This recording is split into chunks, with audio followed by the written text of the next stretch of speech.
Hello, uh, good afternoon, everybody, and welcome to the final discussion session of SeptembRSE. My name is James Womack, and I will be chairing this session. So the topic for discussion today is RSE 2031. What could and should research software engineering look like 10 years from now? So not a big topic by any stretch of the imagination. So I'm going to start off by introducing the topic a little bit, and then I will move on to ask each of our discussion participants to introduce themselves and talk a little bit about their interest in this topic. Okay. So research software engineering and RSEs have, in some sense, existed for as long as computers have been used in research. So the idea of research software engineering as a cohesive community, discipline, and job role, however, could be traced back to an SSI collaborations workshop in March of 2012. Since the inception of the RSE concept, RSE groups, communities, and job opportunities have rapidly expanded across the UK and other countries. And thanks to the hard work of many individuals and organizations, including the SSRI and the Society of RSE, the value of RSE and RSEs is now recognized by employers, funding bodies, and government.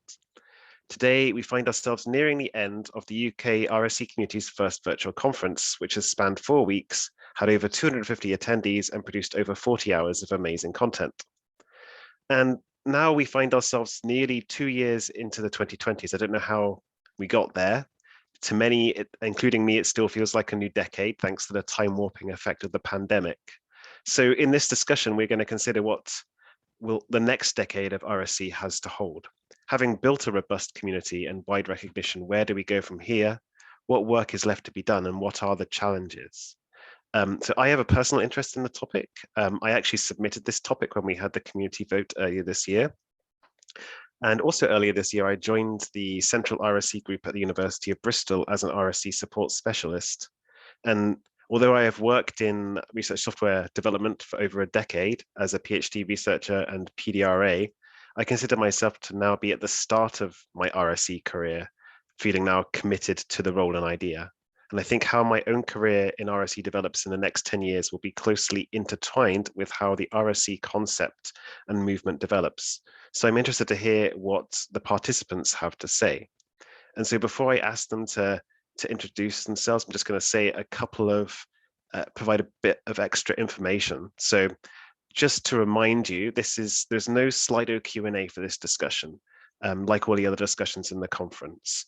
But we encourage you as the audience to continue and expand upon a discussion in the SeptembRSE channel in the RSE Slack or in GatherTown after the session. I should also mention that the session information page says we have 4 discussion participants. Unfortunately, Mosgan couldn't make it today as she's unwell, and we really hope she feels better soon. So with that out of the way, I'm now going to ask our discussion participants to introduce themselves. And I guess I better start with my boss, Chris Woods. So Chris, would you like to introduce yourself? Yep, you still have a job, that's good. Yes, I'm Christopher Woods. I'm head of, actually from Friday, I'm officially head of research software engineering at Bristol. So I'm currently, just last couple of days, an EPSRC RSE fellow, one of the first cohort. And I've been involved with RSE for a very long time now. So it's kind of like really looking back since near the beginning of the whole campaign, particularly being involved with a lot of the conferences that we've been running. Research software engineering is, I think, like many people in the community, it was something where when you hear the term and you hear what it is, you go, aha, that is who I am. And I really remember the first RSE conference in 2016, where just walking around and everybody sort of like coming up to me and me feeling the same thing as well, of like, this is my home, this is my community, this is where I'm meant to be. So I feel very passionately about trying to support this community and keep it going. And yeah, I think the next 10 years are going to be really crucial in really working out where we're going, because, you know, it's actually the 10th anniversary of RSE next year. And so I think we've achieved what was put out 10 years ago. And so now we need to know, what do we want to do next? You know, where are we going? Okay, thank you, Christopher. Shashank, would you like to introduce yourself? Yeah, Hello, everyone. I'm Shashank. I'm a postdoctoral researcher at the University of Leeds, and the day job that I have is also involves a lot of research software engineering. And as Chris said, I came to the RSC conference in 2018, so I believe that was a, a later version of the conference, and I felt at home. I had the same feeling. This is what I do, and I should be an RSC. And yeah, I'm happy to say that I will soon be transitioning into a real RSC with RSC role with a job title of RSC. So I have really found myself at home in the community, and therefore, what happens in the community for next 10 years is definitely of my interest as well. Great, thank you, Shashank. And finally, Kim. Hi, I'm Kim. I'm a newbie here, I think. So I'm currently a Hans Morensky postdoctoral fellow at Stellenbosch University in South Africa. The group I'm in is studying and modeling xylogenesis, which is the cellular process of wood formation and their interaction with environmental factors. I did a PhD in biomedical science, finishing in 2017, and then I learned to code in my PhD, starting with hacking together ImageJ macros, and that was the level I started with. I got sent at one point a very pointed message from my supervisor at the time that XKCD comic cartoon on time invested in making routine tasks more efficient. You might have seen it. Inclinations, I find myself happiest when I'm coding, and in my current role, I've not only transitioned to forestry, I'm also now in a fully computational role away from bench science. I'm not sure how I managed that transition, given where I've come from, but my boss is very nice. And in my new role, I'm for the first time assisting other people with their code. So I'm training people and providing code solutions for people, and I'm finding that very rewarding as well. I only learned about RSE in July this year at the USARA conference. And I felt this immediate sense of identification with the term. It was very much a sense of, oh, that's where I want to, that's who I am, or at least who I want to be. And it was actually a really quite emotional thing. It was a sense of actually, I've been feeling a bit lost for quite a while. And now all of a sudden I feel very optimistic, and I've got the sense of direction, which is quite valuable. I'm quite invested in becoming an RSC. I'd say I describe myself as a junior RSC, but I say that with a bit of a sense of, but as I said in my bio, I believe that the challenges and opportunities that I face in the next 10 years of my career will be largely defined by the efforts of this community. So the pushing for the recognition and the supporting greater professionalism. Thank you, Kim. And I should say extra special thanks for having the courage to join this discussion, given that you only heard about RSE in a few months ago, and now you are going to discuss the next 10 years of the community. So thanks very much for having the courage to join this discussion. So, okay, I thought to kick off the discussion, maybe we could talk about something technical, because we're all RSCs and we like technical things. So I wanted to sort of open up the discussion with a question about what do we think are going to be the broad technological trends that will influence and underpin research software engineering for the next 10 years? And in particular, are there going to be any major technologies or trends that on the horizon that are going to significantly change how we work as RSCs in the next 10 years? I don't know if anybody wants to take that question to start it. I'm happy to start if that's all right. Although, do kick me down. That's all right. I have a very bad habit of jumping in. And to be honest, this is the first. I've watched all the previous discussions, and I've been sat here going, "I'm going to stay quiet," and now I can not have to be quiet. Yeah, I think the biggest change, and the thing which I think will affect us most, is increasing componentization of software. So if you think about where software was, where a researcher would come from maybe 10 years ago, 5 years ago, etc., is they would be writing their own piece of software. And it would be, I have a problem, I'll write my own piece of software to fix this. And it would almost be like this one thing that they would then try and sustain and grow and develop. What you're seeing now is researchers are beginning to contribute to libraries. And so rather than write the whole software on their own, they're beginning to recognize that it's more sustainable to add something to an existing project or add something to an existing library, and to assemble the software out of components that have been written by other people. And so I think increasingly as we move forward over the next 10 years, one, I think this is a better way to work, but also we're going to have to start dealing with the dependency hell of working with lots of components, but also encouraging researchers to think about how they're going to put things into those bigger libraries. It kind of brings me on to one thing I always ask whenever I do a consult with a researcher, when they're saying, I want to write a piece of software, I always ask them, what's your exit plan? So, what are you going to do to not develop your piece of software when you're 70? Because obviously you don't want to be doing issues and bug reports when you're 70. And that's when the researcher begins thinking like, well, actually, maybe when I leave my postdoc, I'm going to give it to my supervisor, or I'm going to put it on GitHub and hope that somehow our community magically takes it over. I think the big change, and the thing which we should be encouraging as a community, is that thing of really making people think about the life cycle of software, and that by embracing componentization of software, you have this route by your bit of code is no longer this thing you own that you look after, but actually you've put it into a bigger project like the Tidyverse or like SciPy or like one of the bigger projects. And that's my hope. It's a technology trend that I think that we as RSE should be embracing, and we should be pushing researchers towards.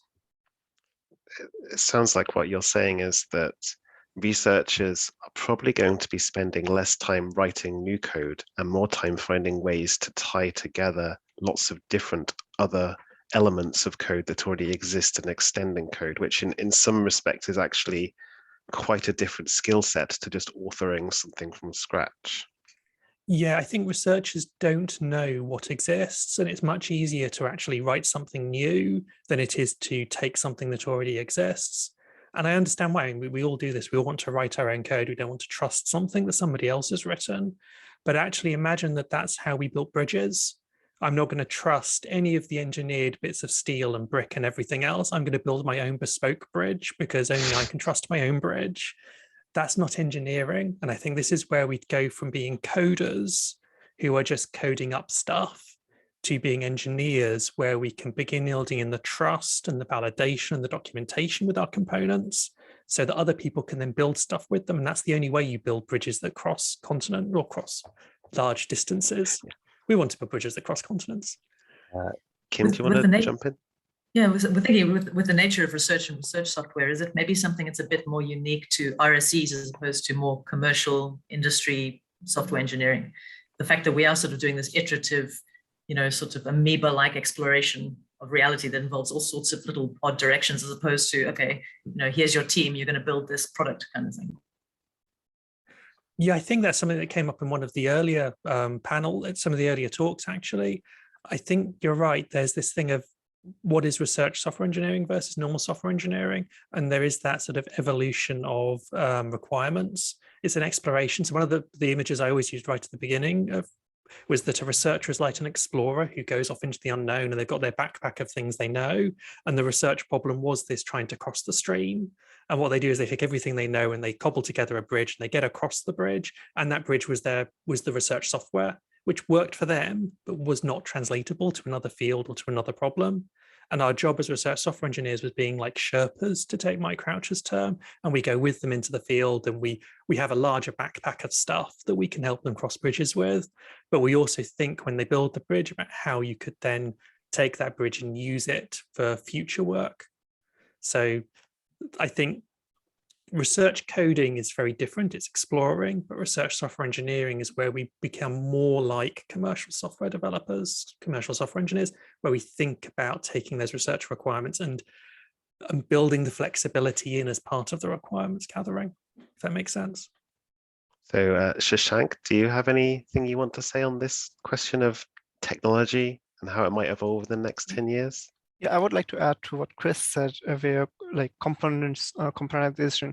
What I foresee is that researchers would start, there would be tools that researchers, when they start writing their code, they can simply jot down what they plan to do. So, I want to write a function that adds 2 numbers, and a function doing the same would pop up in the language what they're doing. So this is building on a concept that Microsoft has recently released, a kind of code, automatic code where you write the documentation for the code and it goes through the entire open software ecosystem, picks out the kind of code that might fit over there, and gives you the code. So what I foresee is that this will basically allow researchers to use pieces of code from other researchers about which they might be unaware simply because there is so much code. So the task of finding what code can I use, because you tend to trust another researcher's code rather than a professional software engineer, because they write code differently and their ends are different.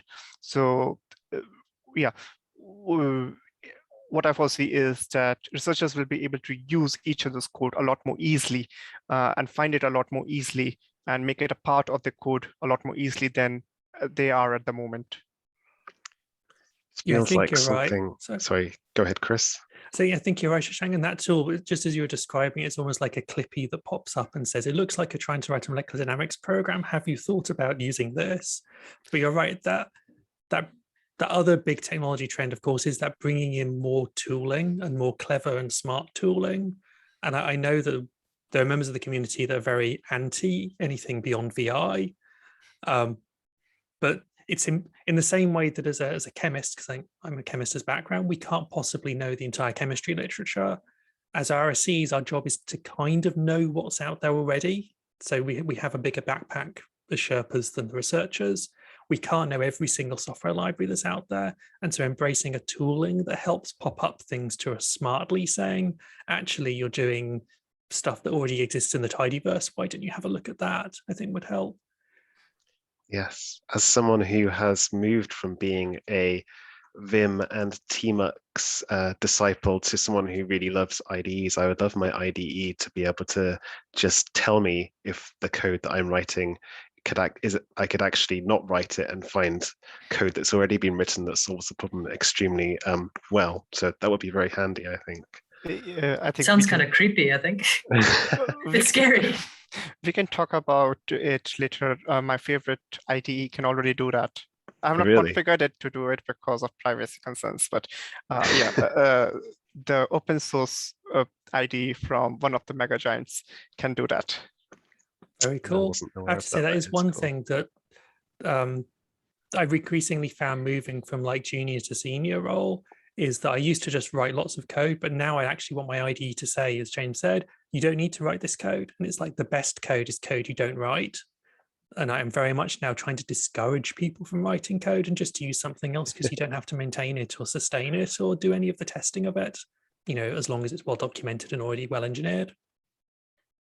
It sort of sounds like code provenance and reputation of the people who wrote it and reviewed it and all that is going to become more and more important. I mean, if I'm going to accept, a suggestion of another piece of code to do the thing, and I may not have the best understanding of what it does, I want to be fairly confident that, at least other people who know it better, smarter than me, do know what it does and they say it's safe, kind of thing. That is true in research. As a researcher, your currency is in the trust in your research and the reliability of your research. And if you are relying on other people's code to generate your results, then you have to be, you're probably going to be quite careful about using code. So you almost feel like codes that are used in research are going to need to demonstrate their accuracy and reliability. So that brings me to my favorite topic, which is testing. These codes probably need to demonstrate that they are well tested and reliable and accurate in order for people to be able to adopt them confidently. So I disagree slightly with that. I mean, obviously I'm very pro testing and it should be done. I think it's branding. So we have these trustable things like the tidyverse, like SciPy, like PyTorch, like OpenMM, etc., where effectively it's not the individual's reputation, but somehow the branding of that group or that community has somehow acquired enough trust, and we kind of trust that it works. If you have a tidyverse function, you have assumed, that there's enough engineering that's gone into it that you don't personally test it. You just go, okay, it just works. I don't know if anyone actually manually tests tidyverse things themselves. And the same with, scikit-learn or SciPy or others. You kind of trust because it's got the brand, it's going to be the big thing. And this again comes back to the componentization thing, I think, as we move forwards. If you think of what happens in other industries, it used to be you would trust the carpenter who ran the carpentry shop at the end of the street. But increasingly now you trust a big corporation that has made the thing and actually gone through some certification. And you don't really question whether the chair is going to be safe to sit on. I think through the 2020s to the 2030s, you're going to have these big software projects and big communities, and it'll be trusting those. And it's almost a shortcut to then not having to for me, not having to trust every single RSE I meet, but also then as an individual RSE, putting my stuff in the tidyverse is then a way of getting recognition and showing that I've done things the right way. But isn't this go ahead, Kim, sorry. No, I just wanted to follow on with what Chris was saying about the brand. It's a bit of a chicken and egg thing. So the brand or the community, which came first, or which became more significant. I'm more inclined to trust a bridge, to follow that analogy. If I know that 100 people have walked over it before me and it hasn't fallen down yet, I'm more likely to trust something like the tidyverse than some anonymous thing that I've pulled off some blog, because I mean, a lot of smart people have used it before me, and I'm pretty sure they would have figured it out if there was something wrong with it. I mean, the point that I wanted to make was that, I mean, this is good, and I really like the tidyverse, and these are sort of reliable places where you can access code that performs functionality that we require. But I also worry that maybe it introduces a single point of failure. So, for example, a while ago, I was using a symbolic algebra library to perform some calculations, open source, and I discovered there was a bug in their spherical harmonic implementation, and I reported this bug, and it did eventually get fixed. But you can imagine that if you are using tidyverse and there is a bug in tidyverse somewhere for a function that many people are using, and it is a subtle bug, this could actually affect a large number of results. Maybe this is not so relevant to tidyverse, where it's sort of quite fundamental functionality, but maybe something like bioinformatics software, where maybe making a very subtle mistake that will change results. You can imagine that everybody using the same libraries could introduce a single point of failure going forward. Yeah, I think you saw that in the bioinformatics community, where they had it was a sorting function which sorted differently on different operating systems. And so it wasn't caught by majority users who were in the Linux and Mac space, but it affected Windows users, if I remember correctly. Pulling it from memory, so I may have got the details wrong. But even in that case, lots of users means lots of people to find the bug. And then there's a lot of pressure to fix the bug because it's an actively maintained and living piece of software. And I would much prefer that world than everyone's using their own bit of code, or everyone's using lots of different random pieces of code that all roughly do the same thing. And there's a single bug in one of those and one person's affected, but nobody knows about it. And the code's not published with the paper, so nobody can detect it. You know, big projects with branding and testing, where there's lots of people using and a living community with lots of people developing and contributing to, I think is the way to go forwards. I think there will be also a lot of emphasis around reproducibility over the next 10 years, in the sense that, and I mean technical reproducibility, in the sense, if you do a paper and you use a library, you mentioned that you used that library, and you would also be giving away the code that you used. And the idea is that eventually if someone finds out there was a bug in this function and your paper has used that particular function, the paper would be flagged that it was produced at a time that there was a bug in the code. And yeah, now the results are different or not reproducible, or the conclusion has changed. So something around that line, where a lot of things would be integrated and made automatic rather than manual, like they are at the moment, where if some researcher discovers they had a bug 5 years ago, they do a erratum. So instead of going that way, having it more streamlined, where things get flagged automatically, I think that can be a nice way to go. Yes, and as we know from the Coding Confessions workshop earlier in SeptembRSE, making mistakes, and we should embrace them because they teach us things about how to code and do research better. Okay, I think we're going to move. Oh, sorry, Kim, did you want to say something? I was just thinking I could maybe loop around and something that's a bit connected to this reproducibility, but also looping back into, which we haven't covered yet, credit for work. That's software.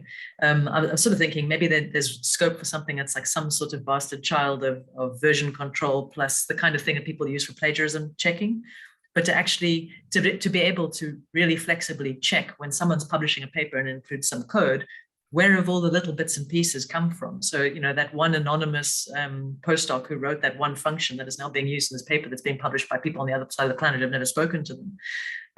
It'd be good that, for multiple reasons, that maybe some of that credit actually does trickle through, but also in the case of, here's this one subtle bug that suddenly affects, 1,000 different people because they're all using it, it's more likely that things like that will be tracked. Yeah, I think that's very important. And also that comes down to like, what would ideally like to see in 2030 for RSEs is that how do you give recognition to the person who writes a central functionality in a bigger package? Because if you think of wider researchers want to write their own code, part of it is because they don't know what else is out there, but another part of it is because you don't get credit by contributing an important function to, SciPy. You get credit by being the lead author or the founding person on this great big piece of software that 20 people use. And, somehow we have to change the landscape so that actually it's not how many stars your GitHub repo gets, it's how many times has your lines of code been used by lots of people in lots of different projects. You almost need a H index for lines of code. What's the impact of your code? That's very interesting. And good or fail. I wouldn't be surprised if there was already a project that was looking at that. Okay, we've had some really interesting discussion on this, mainly the technical side of things. So I thought maybe we could tackle a question about RSE as a community. And I thought a good question to consider would be, so in my intro, I said that RSE was quite well spread and well recognized and was recognized by government and funding bodies and things. But we know that this isn't uniformly spread across the world. And there are some communities and locations where RSE is not well represented and understood. So my question is, how can, in the next 10 years, assuming that we do want to do this, how can we reach new locations and communities that are not aware of RSE as a concept or as a community and bring that feeling of identity to those people who are working as RSEs, but maybe don't realize that they are RSEs? Anybody want to jump in on that one? Kim. Well, I can just say that the way I discovered it, so in July, there was the Use R conference that I attended because I code in R and I want to get better at it. And I should know the name of the person who gave the talk, but there was a keynote talk that just basically introduced this idea of RSE. And it was, as I say, quite an emotional thing for me, actually. And I think stuff like that, basically, just make it, give it more noise. And the more likely people are to hear it, I'm going to try and find ways of spreading it here in South Africa. So, anything like that. Yeah, I think it was Heather's talk. Because I think she'd got her EPSRC RSE fellowship, and I think gave the talk at user after. Again, my memory might be bad for this, but I think that also charts that it's going out there and telling people this is what RSE is, because as RSEs you get this sudden emotional reaction of like, crumbs, I am wanted, I do know, but I can do the stuff. It's like, I'm not this useless person who sits in a department not doing anything and not having impact. Actually, what I do is very impactful, but nobody had told me that before. And so, it's that emotional reaction I think you want by just letting people know this exists. But also those things don't happen by chance. You trace it all the way back. So sort of, Kim, you finding about RSE is because you heard Heather at the USAR conference. Heather's at the USAR conference because she was awarded an EPSRC RSE fellowship. She was awarded the fellowship because it was a fantastic application, but also because she deliberately targeted a new community in that application, which was reviewed really well and interviewed really well. But that came about because people really pushed on the inside to award the RSE fellowship to these new communities. There are people working internally to create the third round of RSE fellows within the funding bodies and to push it out to STFC as well. So you have this like whole chain of like interactions from the center of the funders all the way throughout to the impact that it has internationally.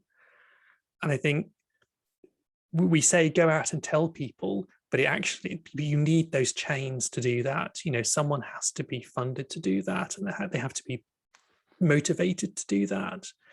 You have to have those connections through. So one of the things So I come from like a seaside town and lots of poverty. And one of the things I really get annoyed about is when you have people put opportunity in front of you and they say, here, this wonderful thing exists, but there's no pathway by which you can actually go from where you are to that opportunity. Because if there's no pathway that you can see that you can go down, then actually that isn't opportunity. That's just rubbing your nose in the fact that you can't do that. And so I think it's this combination of things of you've got to go out there and tell people RSE exists, but you also have to do all of the background hidden work for those things going in the background to prepare the ground so that when you tell people it exists, there is a pathway for them to actually go forward and become an RSE. Shashank. I think highlighting the need for RSCs in other countries can also be done by actively promoting RSCs as acknowledgement in research in countries where RSCs already exist. So, for example, acknowledging institutional level RSCs or pieces of code that was written by RSCs can help convince funding bodies in other countries that they need RSC units as well. Because of course, having a grassroots community do something about a cause is one way to achieve, but that does not work in all the scenarios and all the way bureaucracies work around the world.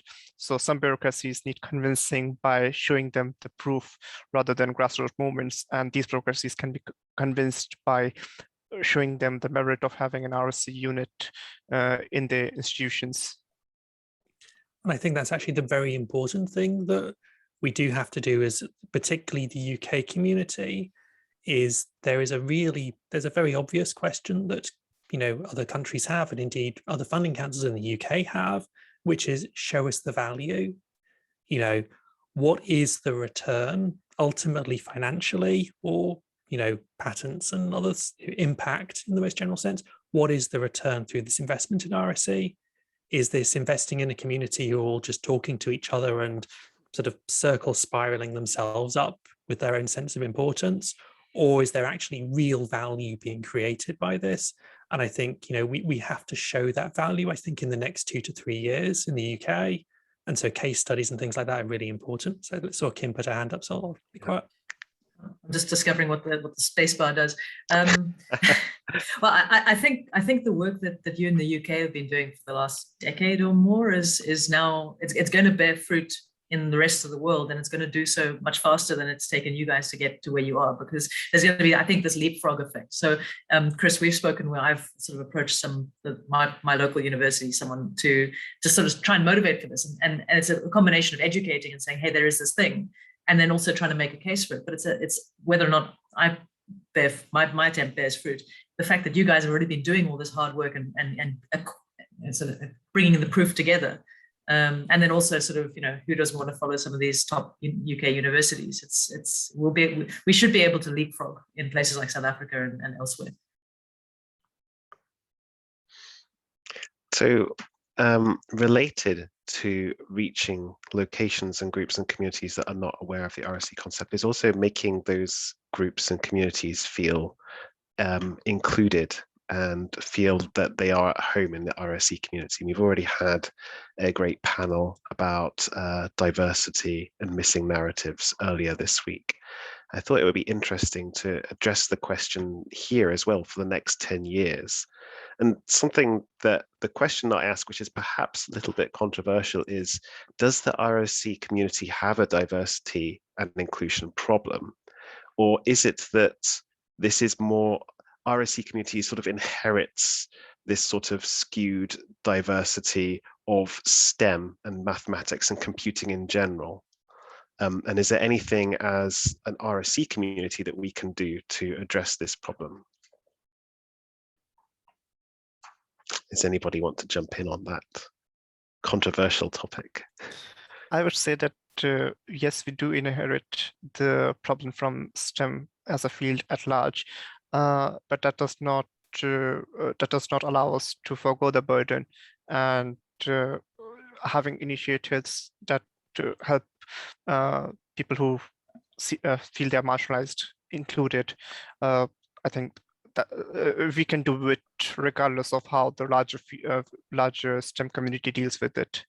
One tool that we have hand, which others might not have, is that most of what we need is online in terms of training, and can be provided online. So if you want to become a chemist, at some point you will definitely have to go in the lab and perform some experiments at some point. But so if you want to be an RSE, it might very well be possible to take all your training online and start working as an RSE eventually. So that is very true for IT, where you see people from all over the world contributing, and it's not just it's only limited to people who have resources, computing resources, and having an internet connection. They can already make a meaningful contribution. Yeah, I see the same can happen and can be true for RSEs, where anyone with an internet connection and to a computer can start contributing. Of course, even that is a high bar across the world in many places, but that's a good starting point compared to if you need physical infrastructure to get your training. Yeah, I think that one of Kem. Sorry, I just wanted to say, well, in terms of feeling marginalized, I think people who are sort of discovering RSE are probably coming from feeling fairly marginalized themselves, of leaving the traditional sort of research sort of field and spending some time feeling a bit like you're a ugly duckling. But I mean, I would say the work with people like Vanessa Sockett with the RSE stories and putting out a diversity of stories is very valuable. And then also, I mean, the society, and then like the Turing, what's it called? It's the availability of training resources that I mean, I think that's available to anybody with an internet connection and motivation and potentially a bit of community around them. So there are provisions. The Turing way, thank you. Yeah, I think part of the issue, as you say, it's like we inherit the STEM community, and that I think reflects, saying the STEM community is where RSE comes from, I think also reflects one of the issues with the fact that it's been very much EPSRC funded. There is more to research software engineering than just the STEM community. And particularly if you look at the digital humanities, the arts, all of those areas, there's a huge amount of really impactful and wonderful work that RSEs could do in a much more diverse community, and already very diverse, that just haven't discovered RSE and we haven't discovered them. Yes, perhaps I was showing a little bit of unconscious bias there by saying that RSE came from the STEM community. I think you're totally right there. And I just wanted to inject a thought here, which is that actually a little bit meta, which is related to the actual organizing the discussions and panels for the conference. So me and Kristen on the committee were involved in organizing these discussions and panels, and one of the things we did try quite hard was to try and ensure that the discussion panels were diverse and we were inclusive. But actually we struggled to do this. It was actually quite difficult, and the way that we went about trying to get discussion participants is we let people apply to become a participant, and in the end, with that first cohort, not a huge amount of people applied, but it was actually quite heavily skewed towards the majority group in the community of people who were applying for the conference, which was men who did not identify as being marginalized. So that has made me realize that actually we need to think about our processes and how we do things to include people who may not be the people who are most vocal or who immediately jump towards participating, because those voices are just as valuable as the people. I mean, we're extremely grateful for all those people who put themselves forward, and they did all join discussions, so we're very grateful for their contributions. But it's also really important that we are presenting a diverse and inclusive community so people can feel included. There's no way I was going to apply to join this discussion. I mean, if you hadn't reached out to me and invited me, I mean. Well, actually, no one applied to join this discussion, and in preparing for it, I realized why, which is that it's a huge topic and very difficult to think about. But I'm really grateful that we've got a really nice panel of people to talk about it today. Yeah, we were all collared. I mean, I think you're right. And I think you say to bring it to the topic of 2031, I hope that by 2031, we actually have a diversity which reflects the graduate population. And I think we need to be targeting what does the, within university RSE groups, of course. I mean, obviously, there are more RSE groups than just universities. But if you look at the graduate population, there is the challenge actually that majority of graduates are female, and yet they're being taught by a majority male, like, professorship, lectureship, and they're being looked after by majority male RSE groups. I think it's how do you make this career pathway interesting enough for people to join it? And I think the issue is that I always thought that men are stupider than women, because when we see an opportunity in front of us, we go, yay, let's jump for that. And we're not intelligent enough to actually ask, what is that actually going to entail? And is it worth doing? And do a proper value cost benefit analysis to say, is it worth going forward? So I mean, for this panel, whenever you put something up where somebody has to apply for something, I feel that men just go, yeah, we're going to apply. And women go, this looks like I'm not good enough to do it. And it's going to cost me too much. And the benefit to me is too small. It's not worth going for. So I saw like the tweet that James Hetherington put out about people not applying for the position he was doing with ARC, which was a buyout of your time. I looked at the application. I thought, I wouldn't apply for that because it looks like lots of additional responsibility, but no additional, I don't get paid more. So why would I do that? And I think that's what we have to really think about when we put these things together, that there are people who don't properly evaluate an application process. They just put themselves forward because that's what they do. That's their character. And there are people who do properly evaluate what the application would mean, and they tend not to put themselves forward. And if we only use application-based processes, then we're only going to get people who have the confidence and stupidity to put themselves forward for too many things. And it really is a stupidity thing. It's like there's one thing we had with talking about people, like why were PhDs and postdocs, do they used to be predominantly male? Well, it's because when you look at it, a rational person would go, well, actually, I work less and get paid more in industry, so why would I not go for that job? And so to be in academia, you need to be clever enough to be there, but stupid enough not to do a cost-benefit analysis. You would hope that the sort of new career pathways which we are now establishing in terms of RSE groups, where positions are a little bit less a bit more stable and long-term, might help with that, because I think one of the problems with RSE pre-RSE groups was that you were basically having to work in a string of postdocs, and that was a very unstable way to live. And for people who aren't privileged to have a sort of stable foundation in their life, or something to support them if they fall back, that's a very big ask.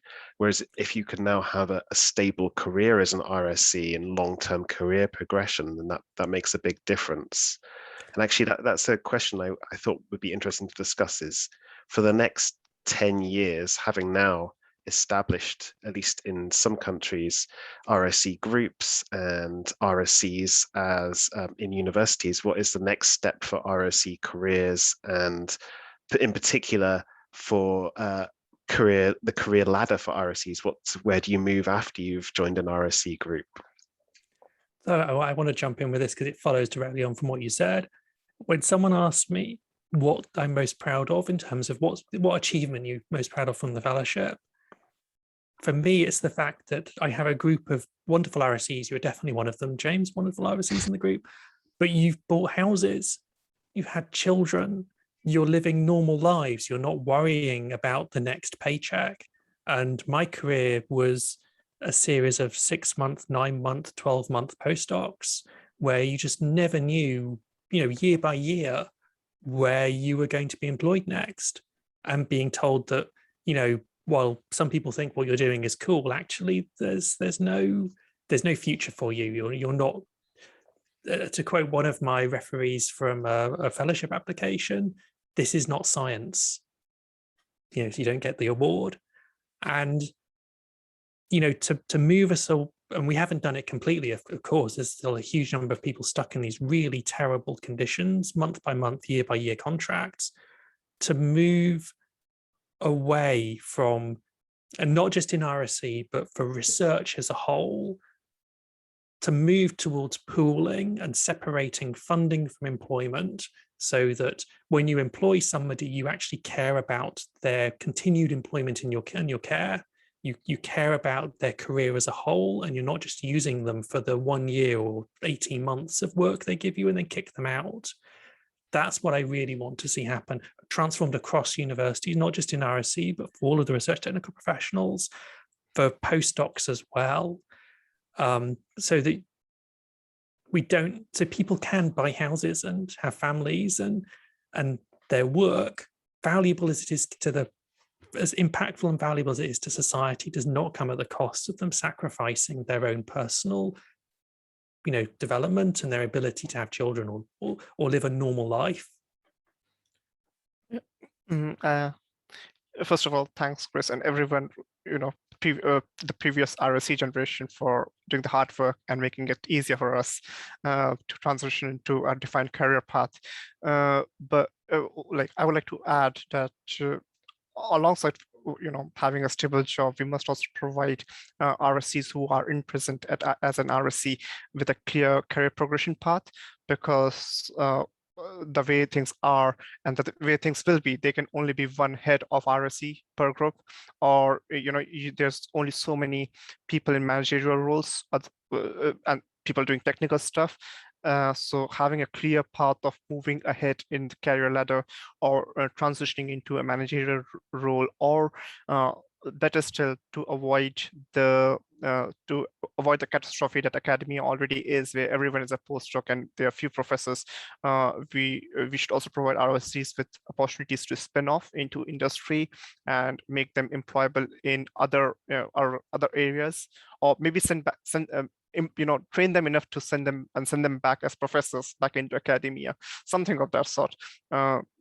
Yeah, not to forget that just now this is not as much of a problem because things are starting in the career in the RSE ecosystem, but this will, in 10 years down the line, by 2031, I see this as a big problem, where there are lots of RSEs, generalists and specialists, and few positions to climb up to. I completely agree with you. And I think this is where Dan Katz's talk yesterday was fantastic, where he was really exploring what are the different pathways above, and his 3 different routes of product, group, and technical, I think were really interesting. And it's well worth a look if you haven't seen that one. I think you're right that, so whenever you have something new, there's the growth period where effectively lots of RSE groups have been created around the country. So the route is that you become maybe the senior RSE in a group, and then you become head of RSE at a nearby university, or somewhere else in another country, or somewhere else if you're allowed to move, which of course is a filter which prevents people who cannot move because of caring responsibilities, etc., from actually progressing in their careers. We've got to be careful we don't create that trap. I think that this is where, to bring it back to the beginning with componentization, as you have RSEs contributing to more and more bits of software as components, I think more opportunities open up, because those components are used in industry as well. Those components can be developed as part of communities. Those components can be used by RSEs, basically working as contractors or doing external work, consultancy work. So I think there's actually, viewing it as just an academic pyramid in a university, or an RSE pyramid in a university, ignores the fact that because you don't have to move, you can work completely from your computer, that actually you can be more virtually mobile than in any other kind of job. But I recognize time, and I should be quiet now. Yeah. So we have lots of loads of topics yet that we could discuss, but we are coming towards the end of our discussion now. But I thought I might just throw in a related question to what we were just discussing, which is topical, which is, has COVID-19 changed the way the RSE community functions? I think the answer to that's yes, given that we are now in an online conference, in a Zoom call. But for the next 10 years, have we learned lessons from COVID-19 that we can take forward that will be positive for the community? And will we ever have an in-person conference again? I think that's already been asked. I think one thing that COVID has done is bring data to the forefront for everyone. and that has been excellent in terms of with the with the asterisk that COVID as a whole is a terrible thing, but data to the forefront of research has brought it to basically the front sheets of every newspaper and everything. So people are aware that there is data that is analyzed to reach results, and that can that has to be reproducible if you want to get the same results again and again. And so this has opened up a huge opportunity for RSEs to plug in themselves and say, this is where I can help to make your science reproducible, and to make sure that what you are doing can benefit society at large in longer and sustainable fashion.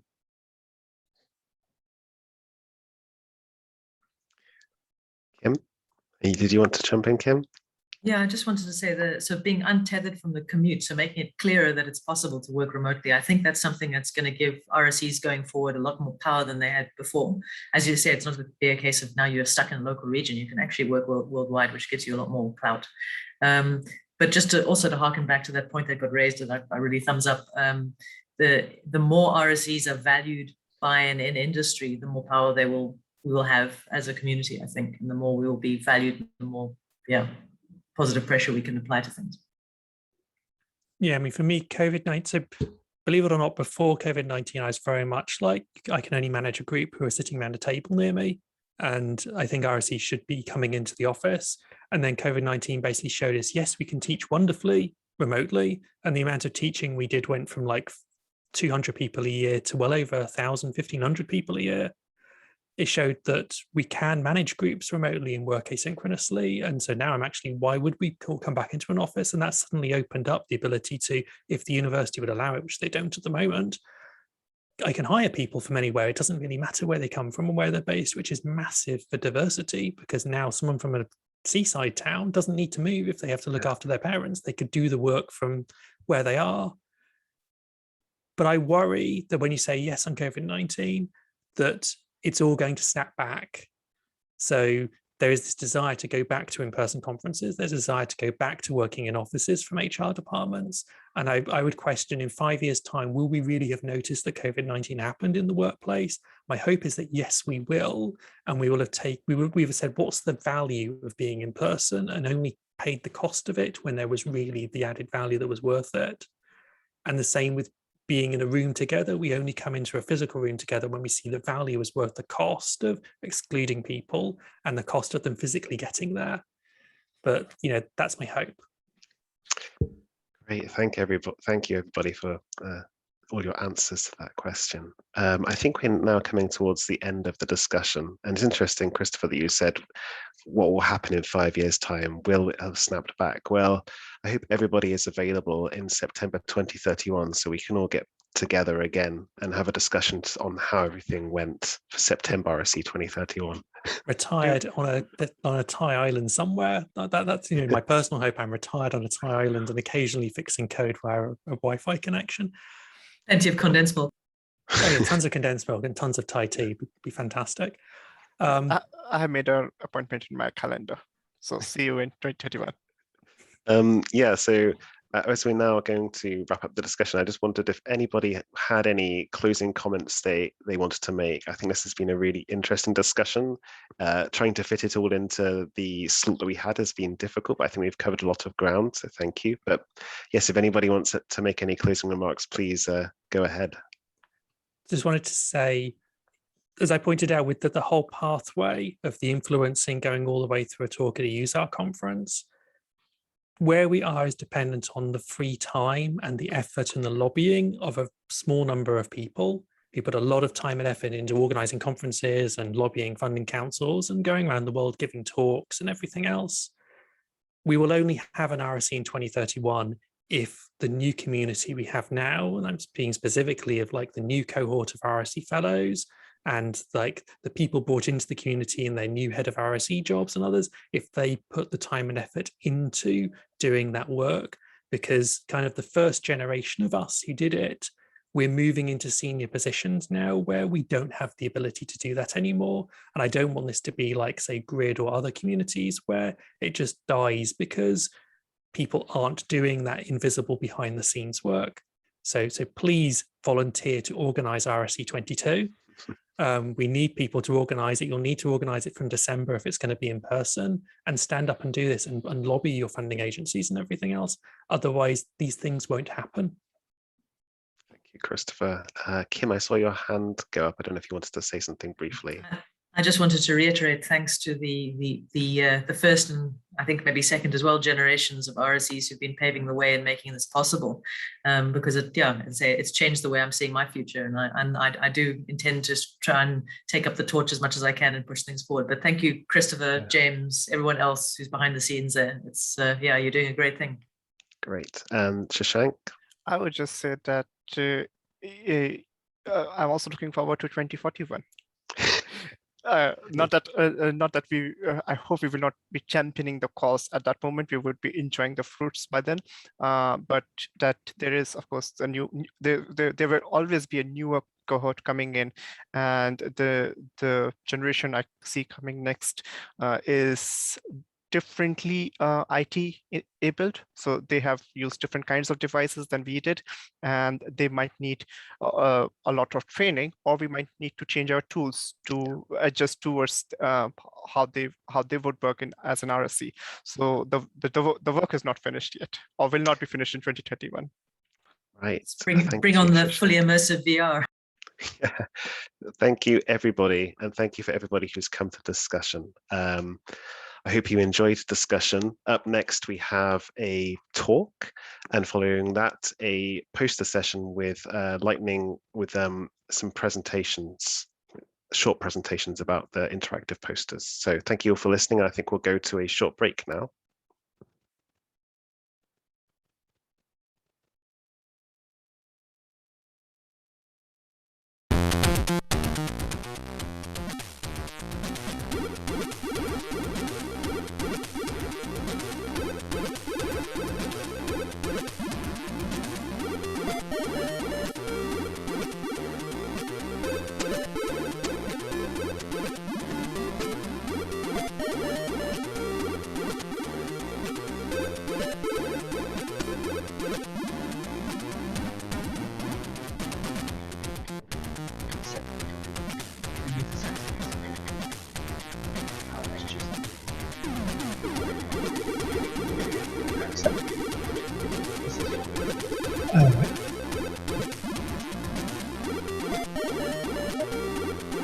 There's nothing there.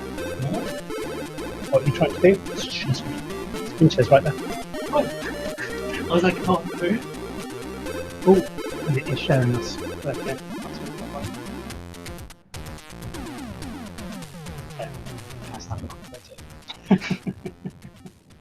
We're only screen sharing. Just to remind you, your mic is on and it's being recorded and will go on YouTube and your video.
Hello, everybody.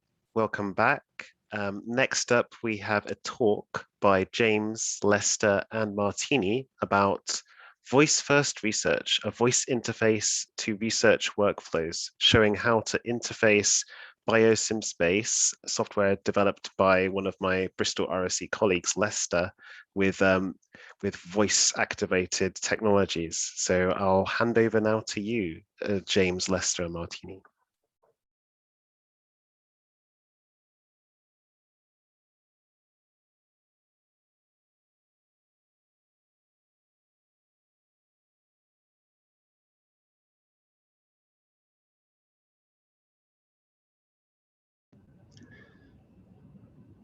Hello, just setting up screen share, hopefully here.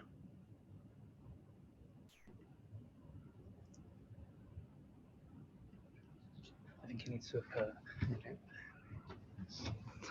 Good.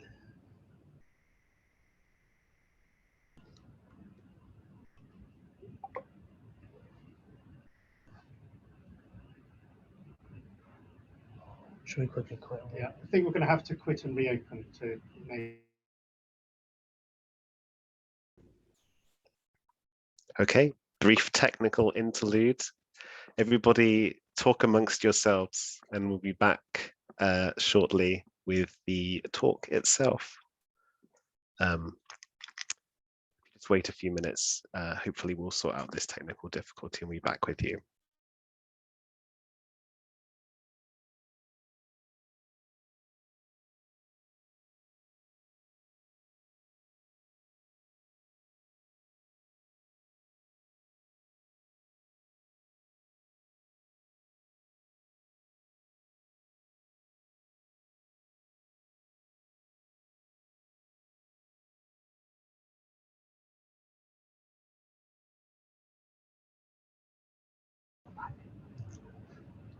I think we're back. Can we now screen share?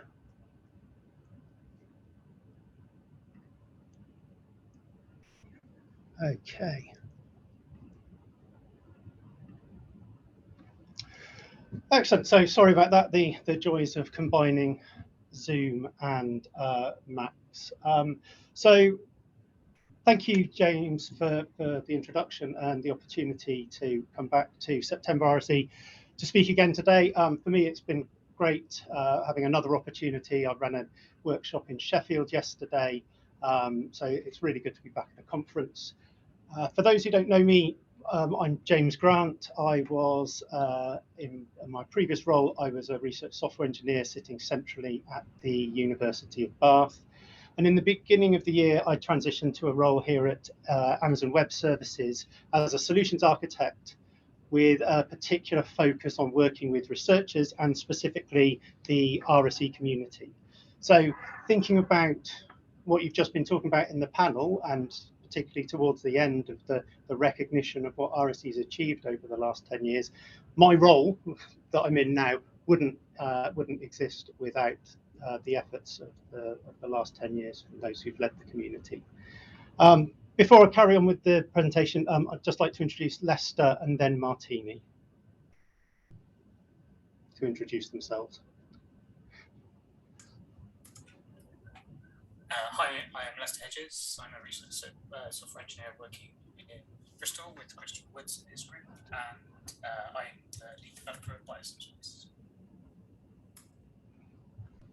Hi there, my name is Martini Su, and I'm a solutions architect intern at AWS working with James on the education team. Thank you. Okay. So thank you both.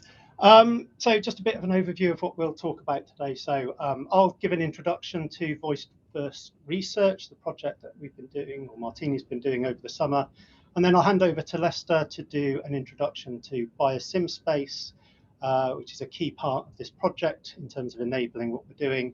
And then Martini can give an overview of the project and a demo, and then we should have time for questions at the end. So what is voice first research? So this actually came out of a conversation or a meeting 7 or 8 years ago that was held in Bristol. It was a typical research conference, a standard sort of scientific talks, and it was a mixture of computational material science and biological scientists. But there were a couple of talks that were a bit different. I remember there was one from some researchers at the VR lab in Bristol who were talking about how you could manipulate models by wearing some VR device and manipulating the structure of the system manually. But there was another presenter who talked to their computer. They asked it to run simulations, and it did. It went off and ran a calculation. It told them the answer. And it was very early, at least for me, in terms of seeing voice and chatbots running. Echo and Alexa had only just been released. And the idea of anybody thinking that you could use that in a way to do digital research just seemed to be about making sci-fi real, whether it's Star Trek, Babylon 5, or more recently Iron Man. So that was the first time I met Christopher Woods. That was his talk. But one of the key things about that talk was that there was the understanding that in order for it to be possible to have this new way of working, you first needed an abstraction layer, a framework for managing and orchestrating calculations. And that became BioSimSpace. And it's one of a number of frameworks developed by the RSE community with researchers to enable them to have more of a programmatic integration with simulation, avoiding that handcrafting of input files, which can be so costly in terms of the amount of time it takes and the mistakes. But as Lester will describe, it's part of a much bigger problem in enablement. How do you access and use different applications? How do you consistently and accurately move data between them? And how can you use that to then extract performance out of the different compute systems and architectures that you have access to? Coming back specifically to this project, though, I think there's 3 key areas where voice-first research can have impact. And firstly is in accessibility. So whether you're talking about overcoming disabilities, or whether it's more on the enablement side, removing barriers wherever they lie for researchers and students to learn about or run calculations so that they can improve their understanding and complement other aspects of their research. I think there's huge opportunities. And then in developing those frameworks and abstractions that improve the quality of research, but also enable the kind of project we're talking about today, because it really is about reinventing what RSEs can do in the future. And the other part is that it's a really cool feature, I think. Being able to add voice integration to your tooling can really add wow value to your projects. And it might be something to think about for those who are putting together software for the community funding calls. And the last thing I want to say really before handing over to Lester is referring back to something that happened yesterday. So Kim joined us for the workshop, and she quoted me on RSE Slack with my commenting about how method of publication is antiquated, having not really changed in the last 1,000 years, and saying that RSEs will be the ones to change it. I think, well, this project and BioSimSpace frameworks like it, RSEs aren't just going to be changing the way research output is published, they're changing the way that research is done. So with that, I'll hand over to Lester to share screen and give you an introduction to BioSimSpace.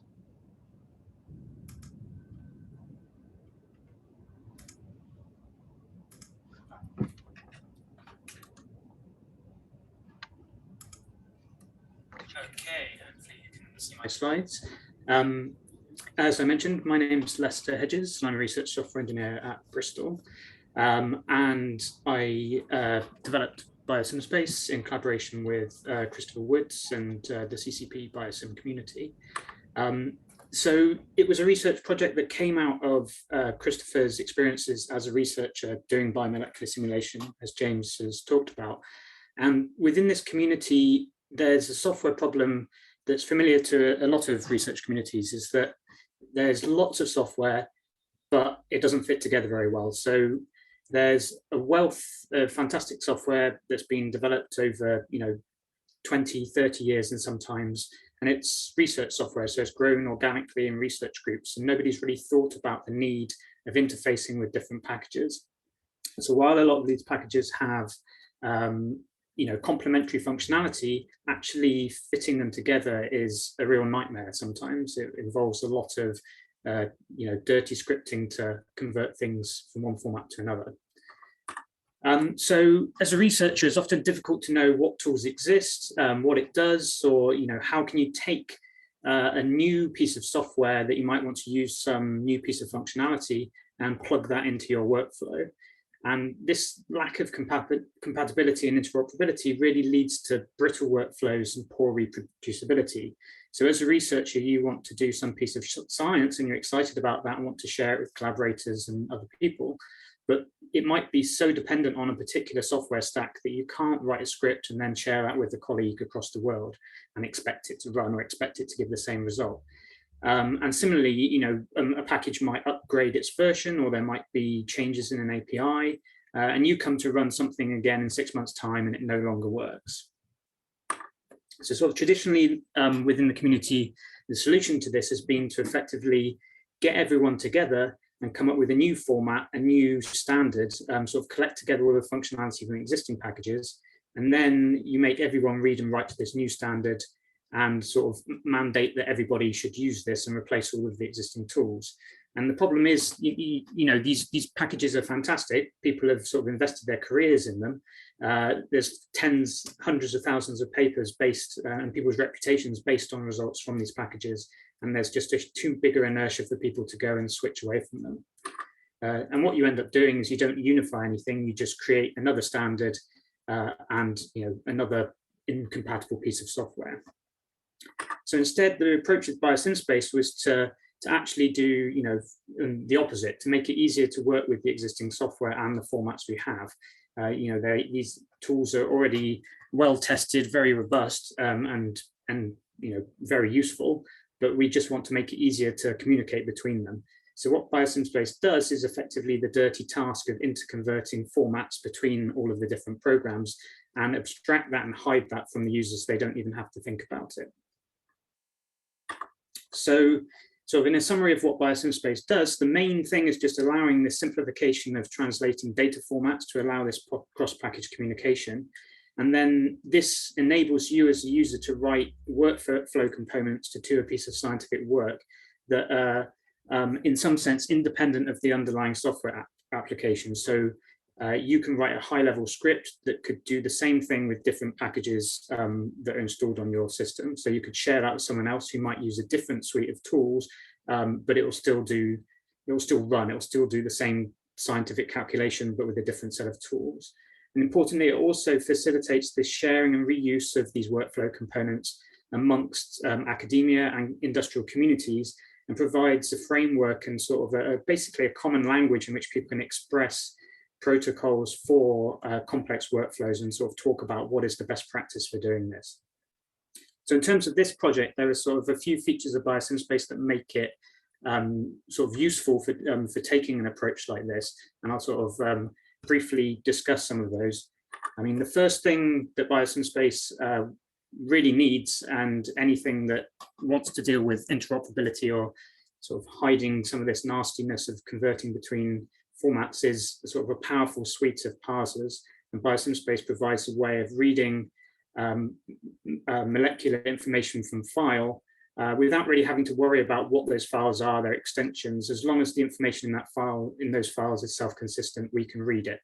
And then we can just convert that and all of the molecular force field information into other formats, so you can run simulations with different programs. Also importantly is we have high level of abstractions of simulation protocols. So you have a molecular system and you want to do something with it. We've provided an abstraction that gives you some simplified set of options that are consistent across the different molecular engines that we support. So we obviously can't do everything here, but we just provide a set of common features and common same defaults that can be supported. And this is something that is easy to set up, something quite complex without very many lines of code. And once you have these two things, you can then create a molecular simulation process just by by some space.md.run system and protocol. And here you don't specify what the engine is. It goes away, finds a program on your system, on your computer, that can apply this protocol to this system, and you as a user don't have to worry about this. And importantly, this is all hidden away as a background process that you can interact with. This could be run on different types of hardware, taking advantage of GPU resources and things like that if available, or even offloaded potentially onto HPC services or cloud resources. And finally, once you have a script that you'd like to share, you can formalize this in what we like to call a node, which is a small workflow component which does some isolated piece of work. And this has a robust sort of input and output system where you can specify in your script the inputs that are required, give help information for this, default values, and so on. And then this script can be run in different ways. So either from a Jupyter notebook, from the command line, potentially plugging into workflow engines. And the information that you provide, this metadata, gets converted into, in the case of a Jupyter notebook, that could provide a GUI, which would allow a user to interact with the script running on a remote server. So here all this information is being turned into a GUI with sliders and so on. Or if running on the command line, it generates all of the argparse information for you. So you have a self-documented script that can be run in a flexible way. Okay, so I will hand over to Martini. Thank you very much, Lester. Do you mind just stop sharing screen so I can take a look at it? Sorry, the Zoom window has magically disappeared. It's completely disappeared. Smartphone connected. Is anyone able to kill it for me? Oh, there we go.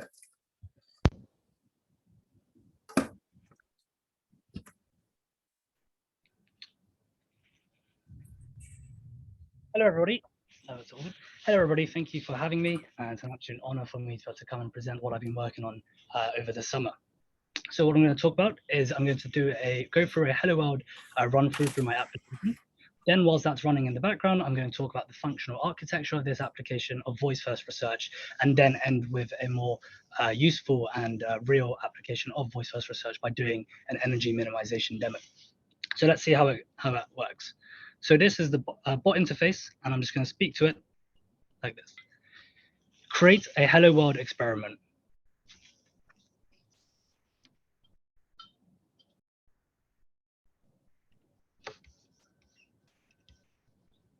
Sorry. Create a Hello World experiment.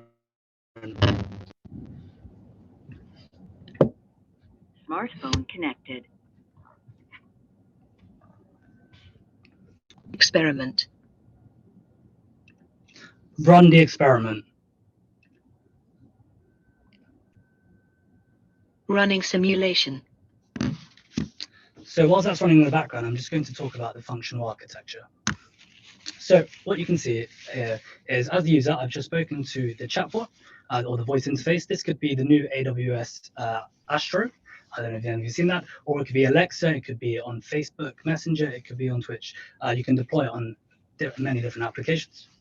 And so what happens is when the user speaks to the chatbot or the voice interface, it turns what we've said into an intent. And in this example, an intent could be creating the simulation, or it could be running the simulation. And from those intents, it actions the orchestrator to be able to create an experiment and then put it into storage. If we think about the other pipeline of running the experiment, the chatbot gets the intent, it actions the orchestrator, and it provisions the necessary compute that's needed for the experiment. It will then pull the file from storage, run the experiment, and then afterwards, once the experiment has been completed, the compute will then send the results back to the user via email in this case. So we can just hopefully check our emails, and we can see here that, so we're going to be on this one, and it sent us an email with the simulation has started, and I'm just going to send and receive. And we can see here that now that it's completed, we've got a very simple Hello World demonstration. So now I'm going to just show a more useful use case of this by doing a minimization. Create a new experiment. What type of simulation do you want to run? Minimization or free energy calculation? minimization. What ligands would you like to use? Ethane and methanol. How many steps do you want your simulation to run for? 100. How do you want your results delivered to you, email or SMS? Email. Can I create your new experiment? Yes. Successfully created a new experiment. Great. And so while that's running in the background, I'm just going to take the time to just talk about the roadmap, the current roadmap, and what more do I want to add to this application. So obviously, it's very important for us to retrieve the output files and put that into storage, and then make that accessible for researchers to be able to get back the output files, and as Lester was saying, to be able to validate the experiment. Additionally, I want to add voice as a delivery option for the results. So at the moment, it's just by email, but it'd be great to be able to have the chatbot if the researcher that's using James's example, if you're in the car, and the experiment has finished early, I want to be able to get a notification via voice. And the last thing I want to do is be able to create a web app on top of this so that we can deploy it to various different places where you'd like this voice-first research application to be. The simulation is going to take a bit of time to run, so I'm going to pass back to James for questions on this. Okay, thank you, Martini and Lester. That's what we've got. I hope you've enjoyed the presentation, and I think it's a really exciting possibility of what we can do. So just like to open to any questions and answers.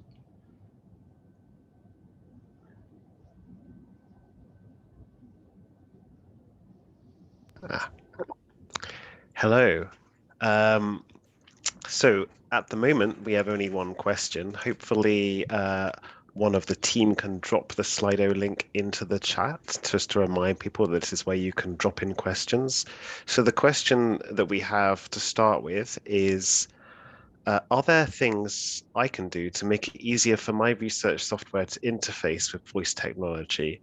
And are there things that I should avoid? So the questioner wants to know how they can build their research software to make it compatible or easier for it to interact with voice technology.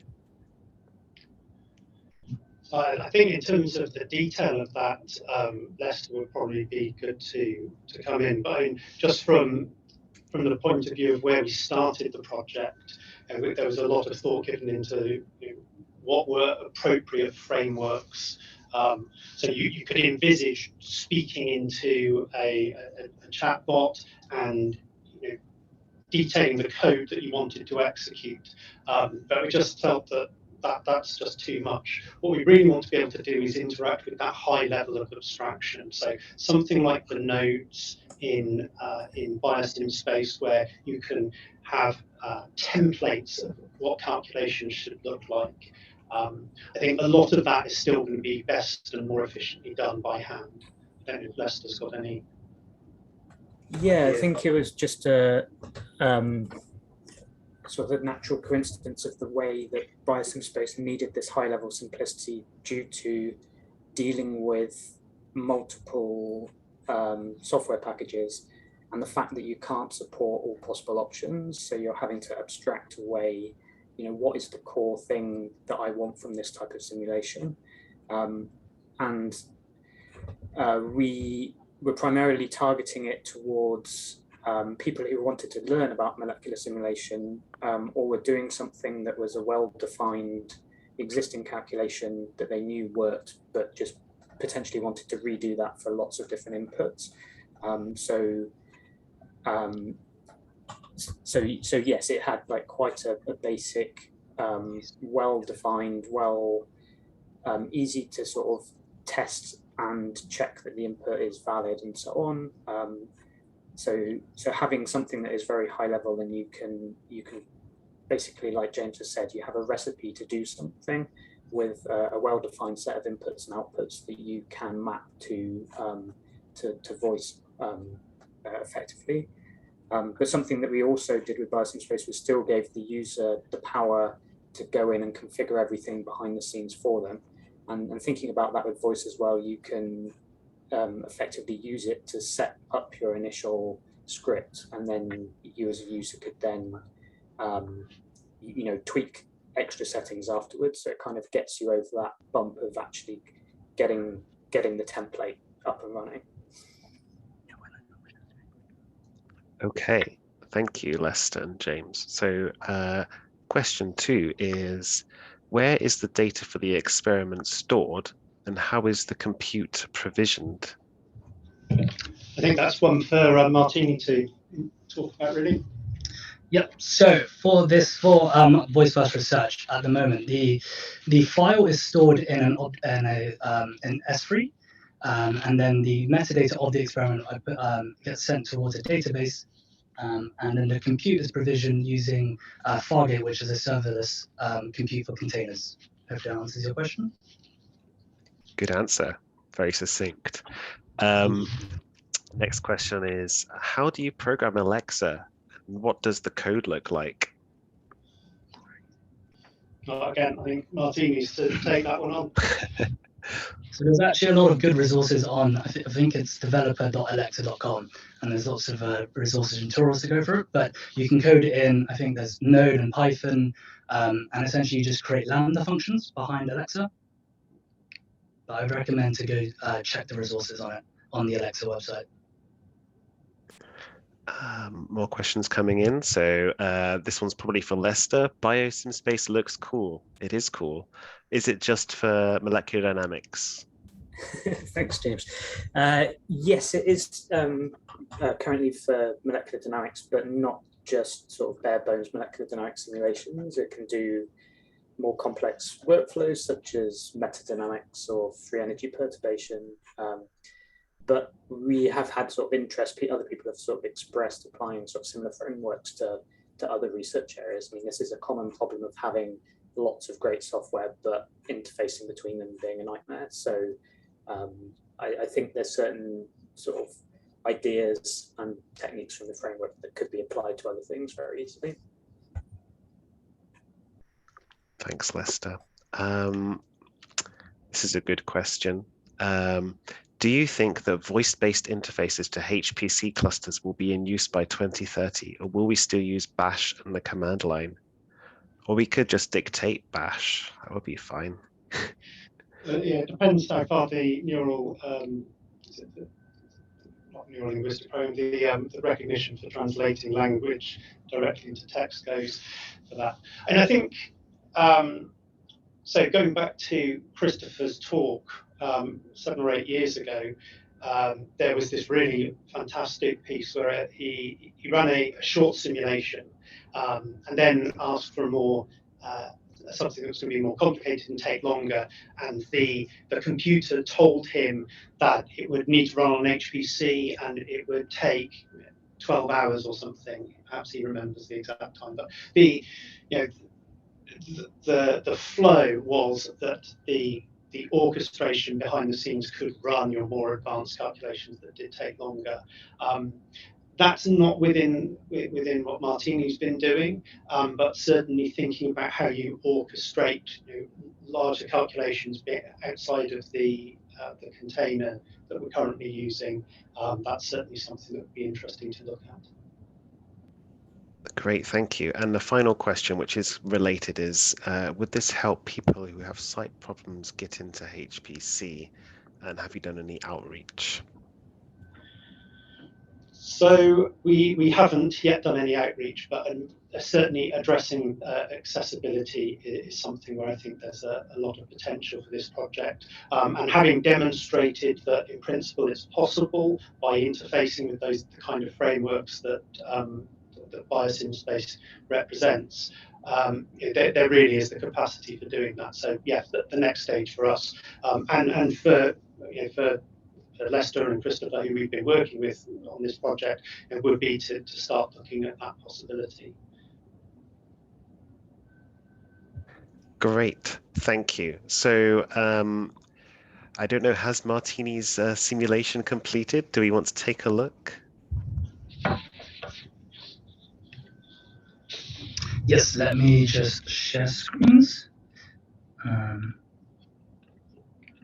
So what we'll do is just go check the emails. And look at that, we can see, just let me send and receive. Oh, not yet. maybe for time we Well, maybe we can move on to the next session, and you can let us know when your simulation has completed, if that works for you. Yeah, we'll do. Great, thank you. So next up, we have a poster session, and my colleague, Kristen, is going to take us through some of the interactive posters that we have available. So over to you, Kristen. Thanks, James. Hi, guys. How is everybody doing today? Don't answer all at once. We're supposed to be muted. So let me do that thing where I share my screen. Why can't I see the share? The sharing of screen, the big green button. Let's use that one. All right, and let's look at my desktop. Why not we share that? That sounds like an exciting thing to do. Okay, right, guys. So as everybody hopefully has been aware, we have had some wonderful interactive posters and in the Gather Town Hall that people have been writing on for the past 4 weeks. And I am very excited to present what is probably the quote unquote final interactive poster review. So here we go. First up, we have the wonderful world of how we can build and manage effective RSE teams. This probably had, I think, the most posts and ideas bantered about, and it really kind of boils down to 4 main things. And number 1 seems to be about establishing a type of project management process. So basically a centralized location to everybody keep their data, to know what's going on. There's been several examples. I personally use Trello, but other people can use other things, including paid for software licenses. The other thing that is great about managing teams, and I think this was brought up quite a bit in the conversation discussion that James led earlier, is really talking openly about the type of work that an RSE team needs to do, and on top of that, the diversity of work that's out there.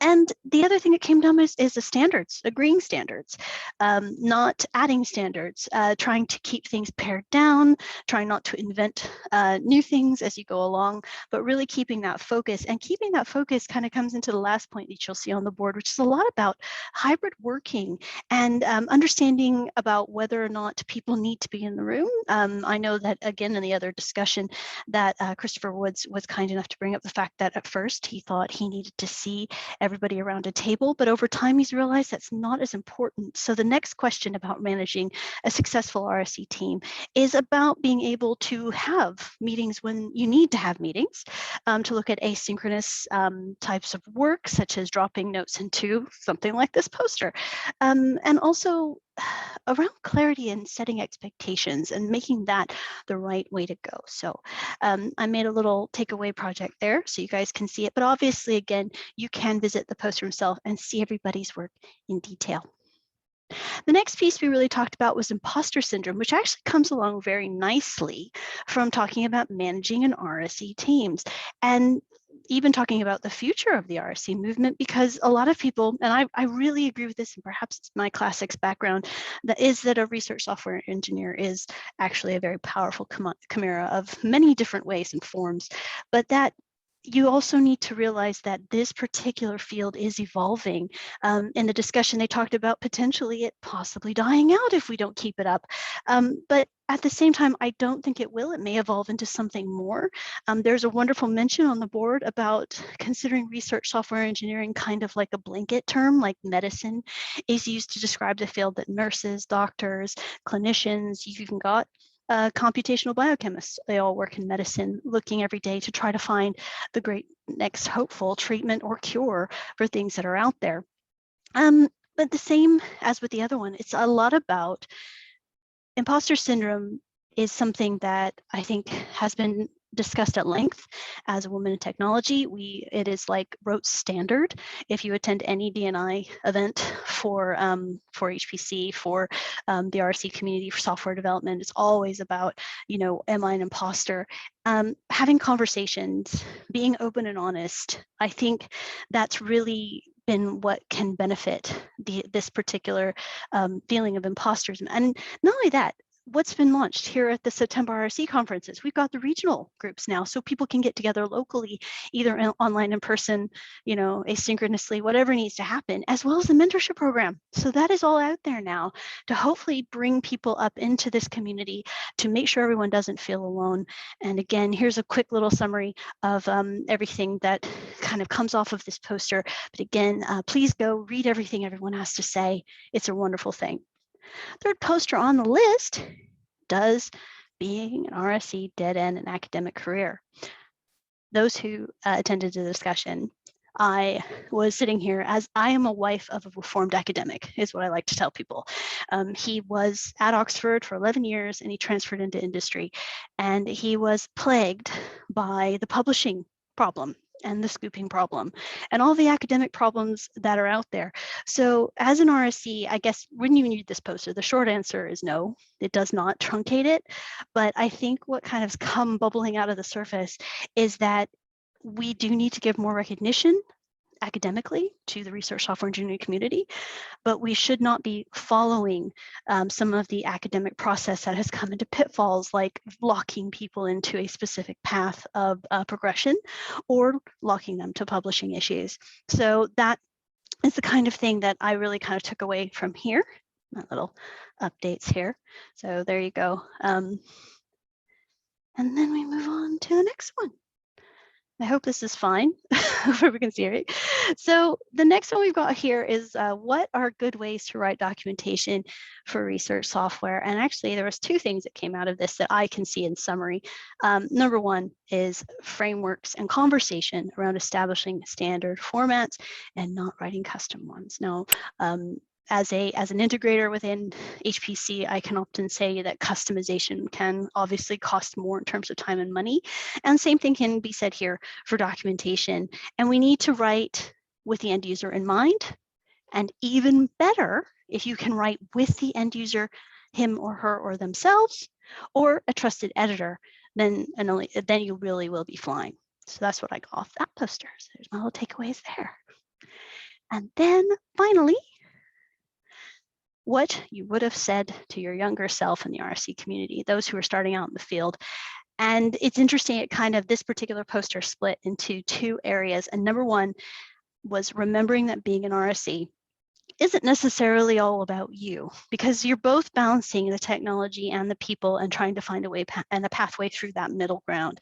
And if you try to force yourself on, you force your ideas onto other people or vice versa, it can become a very kind of treacherous slope, and it can actually make you kind of unhappy with your job, and as well as the people that you're working with. But then I actually wrote down the thing about reinventing the wheel, and I loved what people kind of said to this idea of resources and pulling together the right resources. And sometimes that means just getting what you need, including the things that you know and the things that are out there, and pulling it to a point to where you can actually get to the right outcome. And there's a lot of give and take there, which is why a lot of the, like I said, the RSE balance is between both the technical and the personal elements. And so I really enjoyed kind of seeing how that particular conversation unfolded. So with that is a lightning fast summary of the wonderful world of interactive posters. Again, they are up in GatherTown, and we'll be there through the end of the conference. Please, by all means, go wandering out of this conference hall afterwards, stand in front of them, talk to other people about them, write your thoughts. It's great. Thanks, guys. Thanks, Kristen. That was really good. I enjoyed the summary moose, or the Summary moose is very important. summary moose. The summary of the summary moose. It was good. So yes, we have. So first of all, I would like to ask Martini. I think I saw in the chat that the experiment results have come through. I don't know if you wanted to tell us a little bit about the experiment results now. Sure. I'll just share my screens, but it was just in the form of an email. And what happened was we forgot to run the simulation while I was doing it live, and so I found out and just ran it. And this is what we got for the minimization energy. And which protein was this? So you had ethanol and methanol as the ligands. Ethane and methanol. Ethane and methanol. Cool. Yeah. And that was the free energy of salvation. So amazing. Okay, so next up is networking and discussion and having a look at the posters in Gathertown. I think that Christopher is about to display a slide, as they like to say, next slide, please. So after this, we have networking and discussion in Gathertown around the posters. Please take a look at the posters, as Kristen said. And tomorrow is sadly the last day of SeptembRSE, but there's still some great stuff going on tomorrow. So coming up tomorrow is the Society of Research Software Engineering AGM in the morning at 10 a.m. And in the afternoon, we have closing keynotes. So please come along to both of those. I'm sure they're going to be really interesting. And we look forward to seeing you in Gathertown to have a chat about the posters. And thanks everybody for attending. Bye.